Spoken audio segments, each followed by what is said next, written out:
It's interesting to look into secret codes and discoveries that show when the rapture really happened. In the future, there will be a very special event where all dead Christian followers will come back to life. They will join with Christians who are still alive and go up with them to meet the Lord in the sky. Within some Christian groups, this event is commonly known as the Rapture. One place in the Bible, called the First Epistle to the Thessalonians, is where this idea got its start. In this case, the Greek word harpazo, which means to snatch away or to seize, is very important. This idea is a part of a bigger belief system called dispensational premillennialism, which sees some Bible predictions as events that will happen in the future, but haven't happened yet. It is interesting to note that our current knowledge of the rapture only goes back to the 1830s. Some Christian groups in the United States use the word rapture a lot. Some people connect it with a spiritual union with God or the hope of living forever in heaven. Different people have different ideas about when the rapture will happen. Some say it will happen before the 7-year tribulation, a time of trouble, and before the second coming of Christ and the start of the 1,000-year messianic kingdom. This point of view is called pre-tribulationism, and it was created in 1833 after John Nelson Darby did a lot of research on Bible translation. Some people agree on this, but not everyone. Some people say that the rapture will happen after the tribulation. This view is called the post-tribulational rapture. It is very important to understand that not all Christian groups believe in the rapture. A lot of people have different ideas about what the meeting in 1 Thessalonians 4 means. They don't use the word rapture in their lessons and don't believe the ideas that go along with it. Now let's look at the timetable for the rapture. After the rapture, all Christians will have to deal with a big event called the judgment seat of Christ. People will be saved whether they go through this sentence or not, because saving comes from believing in Jesus Christ. The rapture will only happen to people who believe in Jesus, confirming their certainty of being saved. For we must all stand before Christ to be judged, says the Bible in 2 Corinthians 5:10. Each of us will get what we earn for the good or bad things we did in this body. This judgment doesn't decide who goes to heaven based on their acts, but it does require Christians to explain what they did on earth. The Apostle Paul also makes a connection between life and building a house. All Christians are built on the same thing, Jesus Christ. The important thing is how you build on top of this base. As it says in 1 Corinthians 3:12-15, anyone who builds on that foundation can use gold, silver, jewels, wood, hay, or straw. But on the day of judgment, fire will show what kind of work each builder did. This means that on the day of judgment, Jesus will use fire to look at the goodness of each person's actions. Doing good things will pay off, and even if everything burns down, rescue will still be there, even if it looks like there's not much time left. After this judgment, Christians will take part in the marriage supper of the Lamb, which is described in Revelation 19:7 as a lavish feast with the Lord. The bride, who stands for Christians, gets ready for this big event.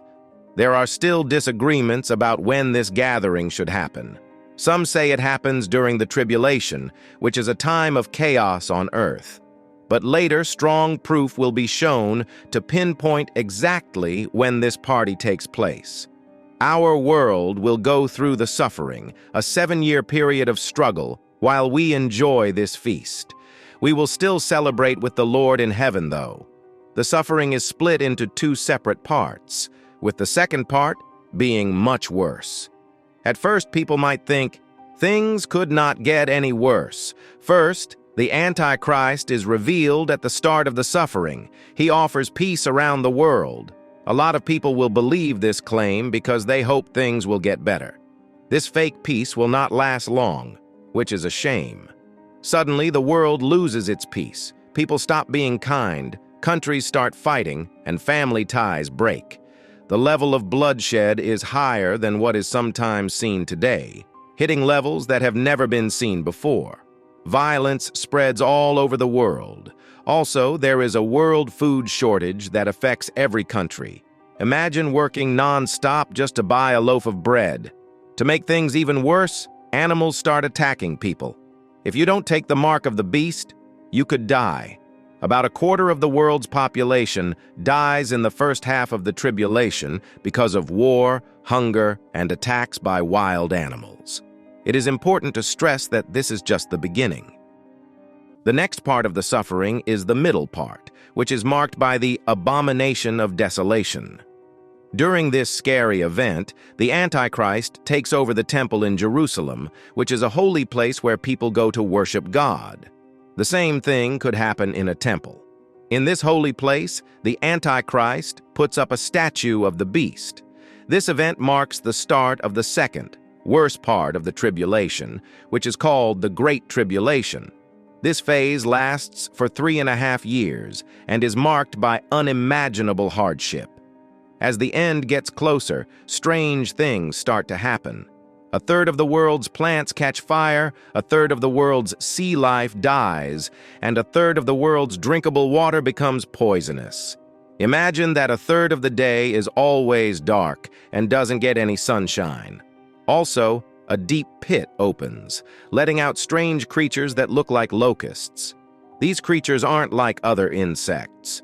They have human faces, lion-like teeth, and biting tails that look like scorpions. They put people through 5 months of pain without killing them.